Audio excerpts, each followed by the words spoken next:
मोदी की लहर चली और बीजेपी ने पार कर लिया बहुमत का आंकड़ा। मोदी की लहर चली और विरोधी सिकुड़ते चले गए और अब इस लहर का दिख रहा है कहर। कांग्रेस कार्य समिति के सदस्य और कांग्रेसी मुख्यमंत्री दे सकते हैं इस्तीफा। सोनिया, राहुल के इस्तीफा देने की भी चर्चा। जेडीयू में मचा है बवाल। नीतीश ने दिया इस्तीफा और अब नए सीएम के नाम पर लगनी है मोहर। यूपी में हार पर समाजवादी पार्टी कर रही है मंथन। अखिलेश के कुछ मंत्रियों और विधायकों पर गिर सकती है गाज। उत्तराखंड में मुख्यमंत्री ने अपनी मंत्री अमृता राव को किया बर्खास्त।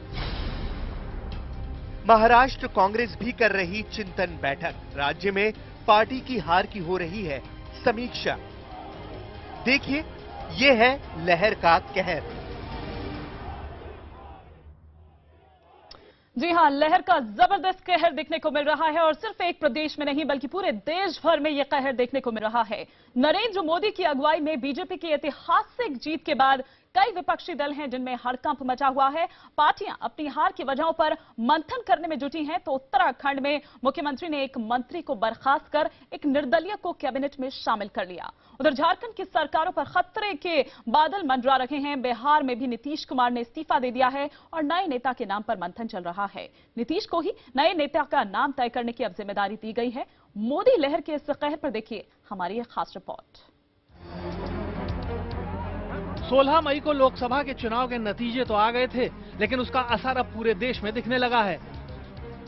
यूपी में बीएसपी अपना खाता नहीं खोल पाई तो अगले ही दिन मायावती ने अपनी हार मानकर किनारा कर लिया। लेकिन सत्ताधारी समाजवादी पार्टी मंथन में जुटी है। मोदी लहर का कहर बिहार में जेडीयू पर भी टूटा और नीतीश कुमार की पार्टी को सिर्फ 2 सीटें मिली। खुद को प्रधानमंत्री के योग्य बताने वाले नीतीश कुमार ने हार की जिम्मेदारी लेते हुए मुख्यमंत्री पद से इस्तीफा दे दिया। उन्होंने केवल मुख्यमंत्री के पद से इस्तीफा दिया। विधानसभा बरकरार है, हमारे पार्टी का बहुमत बरकरार है और आज हम लोग दावा भी पेश करेंगे। मोदी की लहर का असर उत्तराखंड में भी दिख रहा है। निर्दलियों और छोटी पार्टियों के समर्थन से सरकार चला रहे हरीश रावत की सरकार भी खतरे में है। कांग्रेस छोड़ बीजेपी में शामिल हुए सतपाल महाराज की पत्नी को हरीश रावत ने मंत्री पद से हटा दिया है। उससे पहले नाराज विधायकों को साधने के लिए 3 को लाल बत्ती से नवाजा गया। उत्तराखंड की 70 विधानसभा सीटों में से कांग्रेस के 32 विधायक हैं और उसे यूकेडी, पीडीएफ और बीएसपी के 7 विधायकों का समर्थन है। हालांकि हरीश रावत इससे इनकार कर रहे हैं। मुझे तो कहीं आसमान बिल्कुल साफ दिखाई दे रहा है और कुछ आर्टिफिशियल यदि बादल आप पैदा कर सकते हैं तो करिए। मोदी की लहर से झारखंड की जेएमएम सरकार की सांस भी अटकी हुई है। 79 सीटों वाली इस विधानसभा में जेएमएम की अगुवाई वाली गठबंधन सरकार के पास 40 विधायक हैं, जबकि बीजेपी के पास 18 विधायक हैं।